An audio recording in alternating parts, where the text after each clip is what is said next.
ang ikatlong araw ng impeachment trial laban kay Vice President Sara Duterte. Sa pagbubukas po ng pagdinig, inaasahang ipagpapatuloy ng impeachment court ang pagtalakay sa Article 4 ng inihaing Articles of Impeachment. Tumutukoy ang artikulo ito sa kasong assassination plot, grave threats at inciting to sedition o mga aligasyon ng pagbabanta at pag-aalsa laban sa Pangulo ng bansa.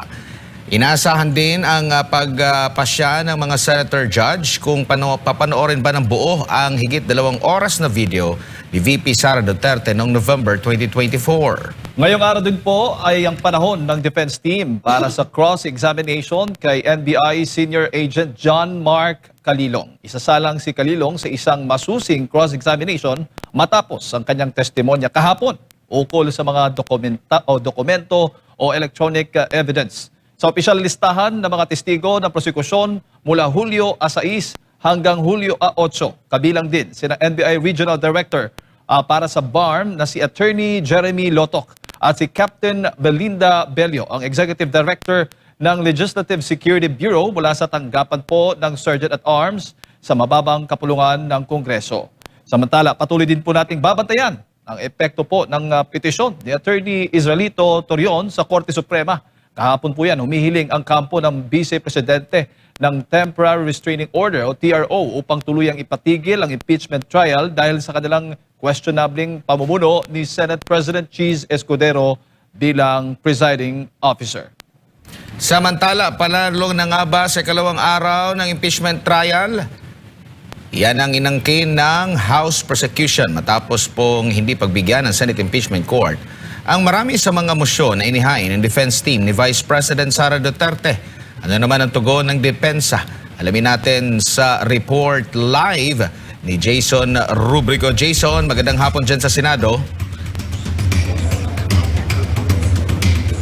Mga kapartners, magandang hapon. Kaugnay nga na naging pahayag ng House Prosecution na tila lamang na sila sa ikalawang araw ng impeachment trial. Sinabi ng defense team na iginagalang nila yung pananaw ng prosekusyon.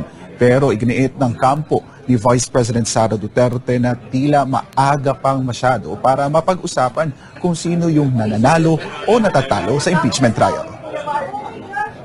We are claiming victory because all the motions that were raised by the defense were most of them were overruled. We are claiming victory kasi ang mananalo talaga dito ang taong bayan. Dahil para naman talaga sa kanilang impeachment na to. Sa ikalawang araw pa lang ng impeachment hearing ay agad nang inangkin ni House Prosecution Spokesperson Representative Zia Alonto Adjong ang kalamangan raw ng kanilang kampo. Ayon kay Adjong, karamihan sa mga mosyon na inihain ng depensa ay hindi pinagbigyan ng Senate Impeachment Court.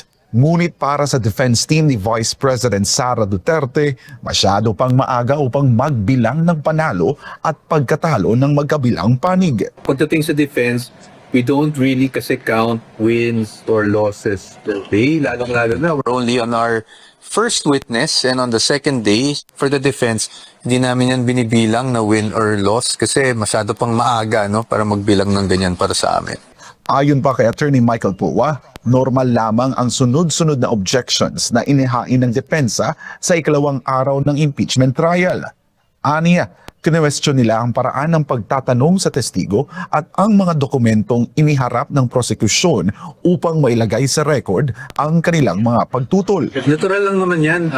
You'll see naman sa lahat naman ng litigation, sa lahat ng trial proceedings, lalo na sa examination ng witness, talagang pagkakaroon ng mga objections ang bawat panig, lalo-lalo sa tingin namin, leading yung question. So, natural lang na may ganyang mga objections. At siyempre, we want to put on record yung aming mga objections, specifically on the documents that they're presenting. Samantala, pinabulaan na naman ni POA ang espekulasyong dumating si Vice President Sara Duterte sa Senado noong Martes upang takutin ang mga senator judges. I think that's so far off. I think we're making something out of nothing. Intimidation, meaning the Vice President being here. No, parang I think we're creating, ma'am, I'm sorry, but I think that's really creating a story out of nothing. No, it was a meeting. I don't think the Vice President coming here would intimidate anyone, hindi ba? Ayon kay POA, matagal nang naka-schedule ang pagpupulong ni Vice President Sara Duterte at ng kanyang defense team. Matapos ang meeting, umalis din si Vice President Duterte upang ipagpatuloy ang kanyang mga tungkulin bilang Vice Presidente. Mga kapartners, ngayong araw, July 8, inaasahang sisimulan ng defense ng Vice President Sara Duterte yung cross-examination kay NBI Senior Agent John Mark Calilong at inaasahan rin na ihaharap pa yung dalawang witnesses ng prosecution panel. Ayon naman kay impeachment court spokesperson Attorney Reginald Tonggol, posibleng mapag-usapan yung kung ipapalabas ba yung buong 2 oras na video kung saan nga ay umano'y na-record o napakinggan yung threat ni VP Sara umano laban sa First Family. At mamaya, meron ding usap-usapan mga kapartners na posibleng lumampas sa itinakdang 92 days yung schedule ng impeachment trial dahil ang goal sana ng impeachment trial, 1 day or 1 witness per 1 day. Pero ang nangyayari ngayon kapartners, kahapon ay hindi pa natapos yung unang witness ng prosecution at ngayon pa magkakaroon ng cross-examination ang defense team. At yan muna ang latest updates mula dito sa Senado para sa Diyos at sa Pilipinas kung mahal. Balik sa inyo mga kapartners. Maraming salamat si Jason Rubrico live mula dyan sa Senado.